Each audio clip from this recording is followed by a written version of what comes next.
එතන ඉඳලා මෙතනට එන්නේ නැහැ මැසේජ් එක.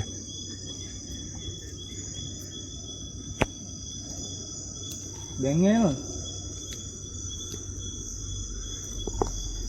වා සිග්නල් කේස් එකක් තියෙනවා.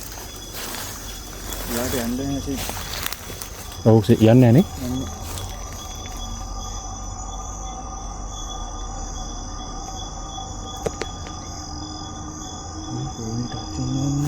Kira oh shit.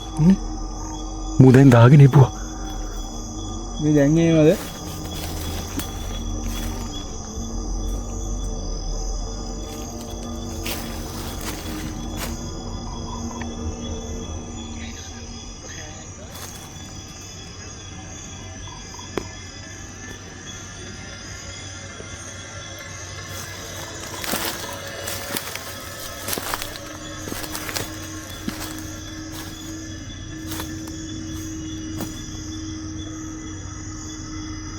ඊළඟට මොකද උනේ කියලා දැනගන්න ඕන නම් දැන් මෙන්න YouTube එකට ඇවිල්ලා මේ තියෙන විදිහට ෆගැන්ඩෝ කියලා සර්ච් කළා සම්පූර්ණ වීඩියෝව YouTube එකෙන් බලන්න.